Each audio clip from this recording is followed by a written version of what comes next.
Más tarde se hizo el observatorio astronómico en el sector de la Alameda, expropiando esos terrenos al municipio porque era municipal. Bien, entonces ahí tenemos las facultades de física y matemáticas, de ciencias naturales, de ingeniería y arquitectura, matemáticas superiores y mecánica, historia natural, química industrial, dibujo técnico y construcción. Pero bueno, número de graduados de los 6 años que duró la Politécnica: 77 egresados de física y matemáticas, 18 de ciencias naturales, 97 de química industrial y física, otros 40 se graduaron de arquitectos, industriales, mecánicos, ingenieros de caminos o carreteras, que son los civiles, y topógrafos. Pero todo lo que estaba bien bonito, todo dura muy poco. Y resulta que el 15 de septiembre de 1876, mediante decreto ejecutivo del dictador Ignacio de Pinilla, se clausura la Politécnica. Pero había el antecedente primero, que el 6 de septiembre de 1870, el 6 de agosto de 1870, fue muerto García Moreno. Entonces ya no había el mentor que podía seguir adelante con este proyecto. Continuamos.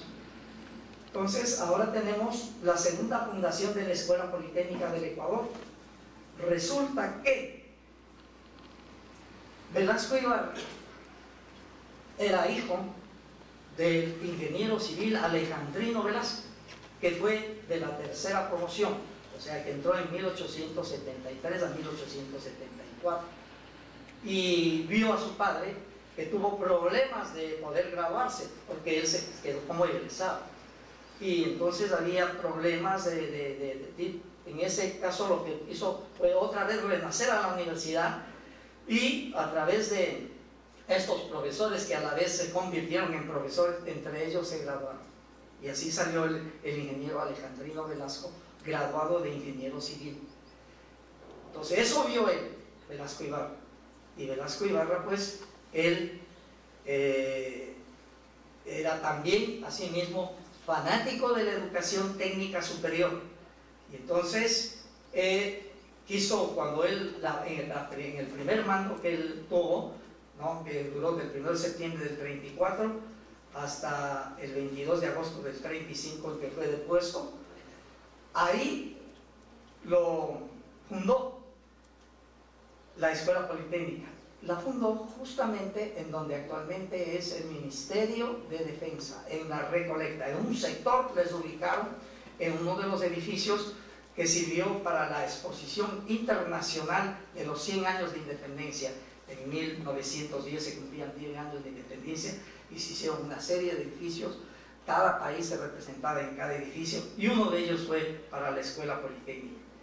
Pues no existía en el Ecuador, se había perdido, todo lo que se habían dado se había perdido. Estamos ya en el año 35, profesionales capacitados para las cátedras. Gonzalo Sanduvier, un gran escritor, embajador ecuatoriano en París en esa época, fue encargado de buscar y contratar profesores extranjeros, y se nombró como director al ingeniero Pedro Pinto Guzmán, uno de los señores de bastante notabilidad en la ciudad de Quito.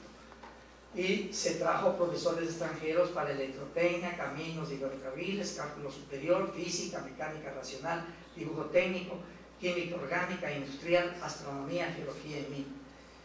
Pero asimismo esa década fue de 11 gobiernos, la de la década del 30, viendo el ingeniero Federico Páez como jefe supremo, y decretó la extinción de la segunda Politécnica luego de la caída de Velasco en el 35.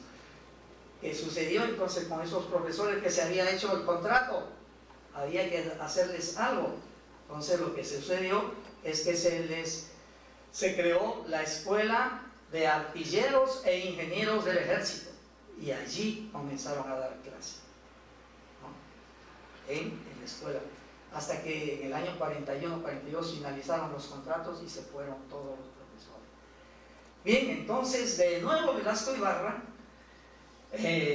vino la famosa caída del presidente Arroyo del Río, y fue llamado pues en mayo de 1945. Justamente, inmediatamente, él siempre con ese gusanito en el cerebro, producto de lo que supo vivir con su padre, Entonces le funda de nuevo la Politécnica y encarga nuevamente al embajador en Francia ecuatoriano la contratación de profesorado extranjero.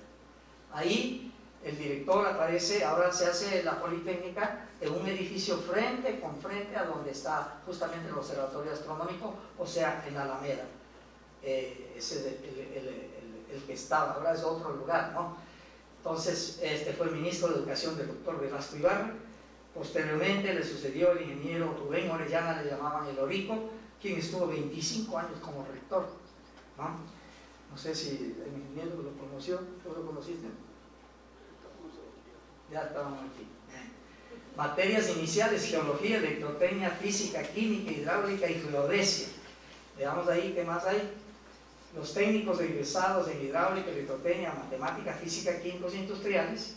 Actualmente, en cambio, ya se gradúan técnicos en ciencia de información y afines, y cambió el nombre, ahora es la Escuela Politécnica Nacional, ¿sí? Cambió el nombre, esa es la que también está con nosotros ayudando a colaborar en el desarrollo del país.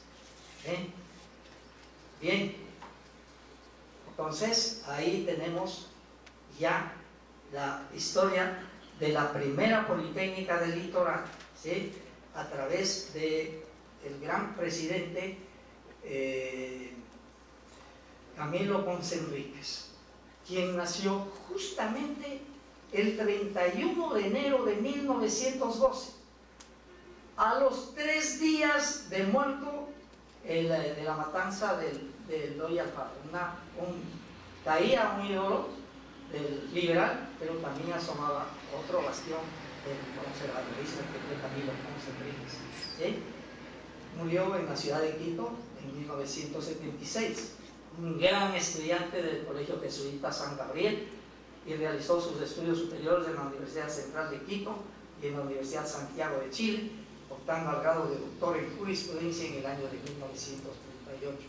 Estudió también en Estados Unidos y se graduó de doctor en leyes en la Universidad de Southern, California.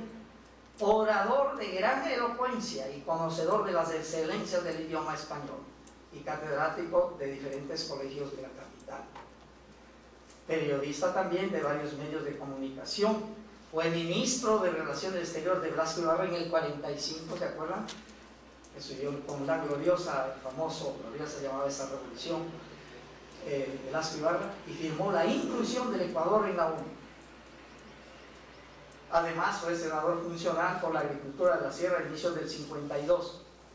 Poco después, de nuevo gana Velasco Ibarra, sucediéndole a Galo Plaza Lazo, y sube Velasco Ibarra para el periodo 52-56. Ahí fue ministro de gobierno. Si no hubiera sido porque Ponce fue el ministro de gobierno de Velasco Ibarra, no hubiera durado Velasco Ibarra siempre se daba contra las paredes donde